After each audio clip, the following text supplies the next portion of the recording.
Bonjour, je suis Éric Falardeau, je suis professeur de didactique du français à l'Université Laval, nouvellement nommé directeur du CRIFPE à l'Université Laval et donc professeur ici depuis 2003 à la Faculté des sciences de l'éducation.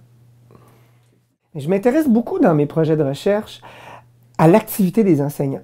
Donc, dans le cadre du projet sur la culture, on va filmer les enseignants, on va les interroger sur ce qu'ils font pour essayer de comprendre pourquoi ils animent telle classe de grammaire de telle façon, comment ils amènent les élèves à travailler, comment ils les questionnent. Ça m'intéresse beaucoup, l'intervention enseignante. Parce que quand je m'assois dans une classe pour filmer derrière ma caméra, les 32 élèves m'oublient complètement, le prof m'oublie complètement. Et là, je suis là en témoin un peu pervers qui s'amuse à écouter et j'apprends tellement. Et ça, c'est extrêmement riche parce que quand j'enseigne au bac en enseignement, je peux parler à mes étudiants de la façon dont ça se passe pour un témoin muet à l'arrière.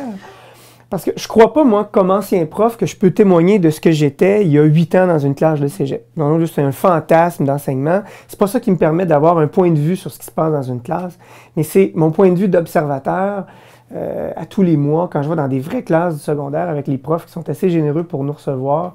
Alors ça me nourrit, moi, comme prof d'université, comme chercheur, puis aussi comme personne, parce que je découvre là des profs extrêmement passionnés, des vrais bons profs, et ça me donne le goût auprès de mes étudiants de témoigner de la richesse de leur profession, parce qu'on entend tellement de discours négatifs sur les enseignants. Et là, moi, ce que je vois quand je vais observer dans les classes, c'est tout à fait le contraire. C'est des profs passionnés qui aiment leurs élèves, qui les amènent à apprendre, qui sont consciencieux, qui sont soucieux de leur réussite. Et ça, c'est extrêmement nourrissant. Puis c'est la recherche qui me permet de faire ça.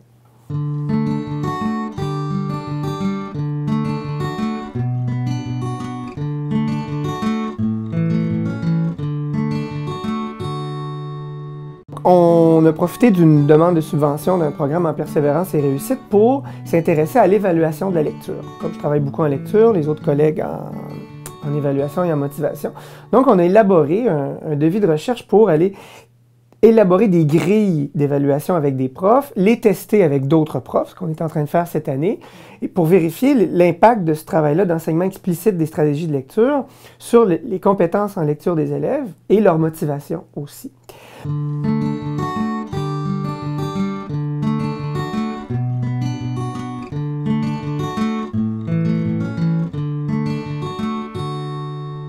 L'année dernière, on a élaboré avec une équipe de 12 profs une grille à partir des éléments de la compétence du programme de formation du ministère de l'Éducation.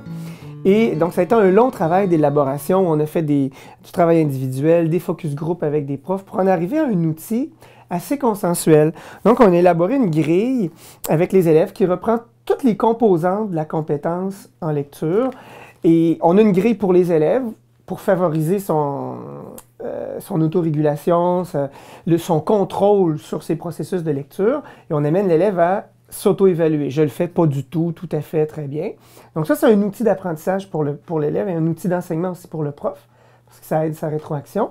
Et on a fait aussi une grille sommative, parce que dans le milieu de l'éducation, dans la réforme, je vous apprendrai rien, que les profs manquent cruellement d'outils. Donc, on a élaboré le versant sommatif de cette grille-là, en la compressant un petit peu, toujours avec l'aide d'une équipe de profs. Donc, cette grille-là répond vraiment aux besoins exprimés par une douzaine de profs, qui sont assez représentatifs là, de ce qui se passe dans les classes. Et parallèlement à ça, on a élaboré des outils pour les profs, donc des outils de formation pour décrire les stratégies, les processus qu'on a mis en ligne. Donc, les profs qui expérimentent les outils cette année ont des outils théoriques pour les accompagner. Et on a fait aussi des outils pour les élèves, donc des espèces de pense-bêtes pour dire, lorsqu'on se dote de stratégies, par exemple, pour planifier la lecture, on a fait des affiches imagées comme ça en couleur que les profs vont afficher dans la classe et les élèves vont avoir leur cahier de pense-bêtes pour dire, lorsque je planifie, voici les stratégies que je dois utiliser, comment je les utilise. Et ça, on accompagne les profs tout au long de l'année dans leur enseignement stratégique de la lecture pour mesurer en bout de ligne avec un groupe expérimental puis un groupe témoin ce que ça donne de faire cet enseignement-là avec des élèves du secondaire, du premier cycle, des ados de 13-14 ans. Est-ce que ces ados-là ont le goût de dire « Ah oui, ce matin, moi, je vais apprendre la stratégie de planification. » On sait qu'avec les jeunes de 10 ans, ça marche. C'est très documenté. Mais avec les ados, on ne le sait pas.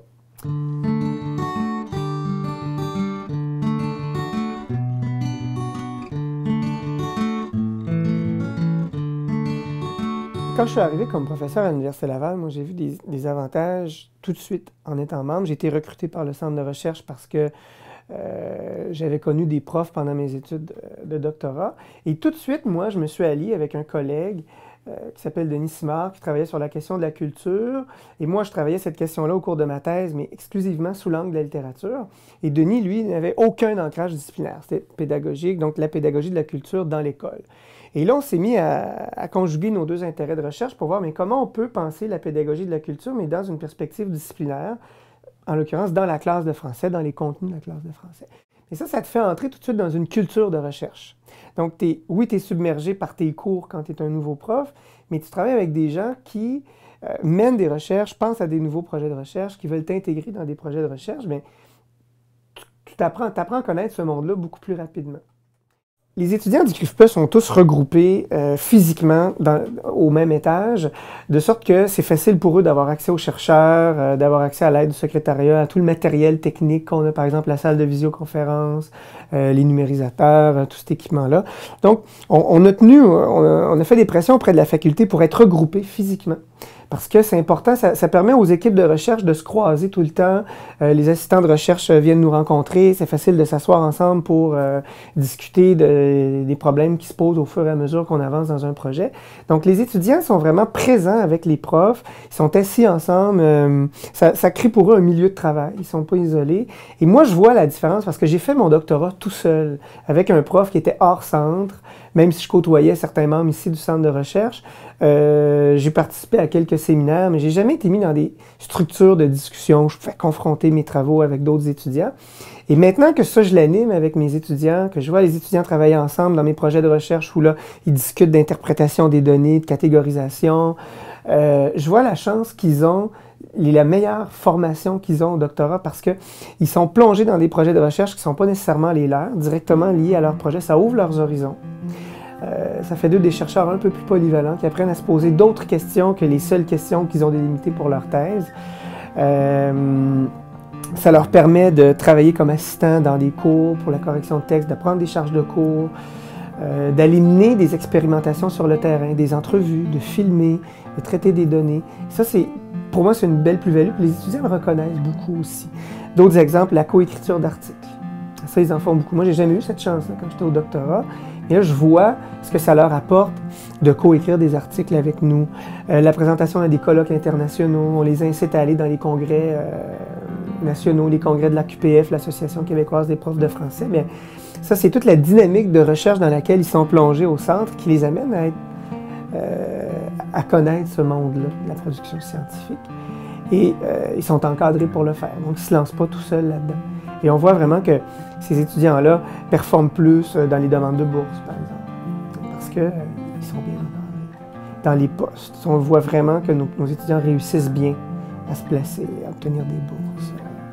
Ils ont une formation plus complète. Comme je disais, c'est tellement facile au doctorat de concentrer sur son petit sujet pointu. Bien, en travaillant sur des projets qui ne sont pas nécessairement liés à leur objet, bien, ça ouvre leurs horizons.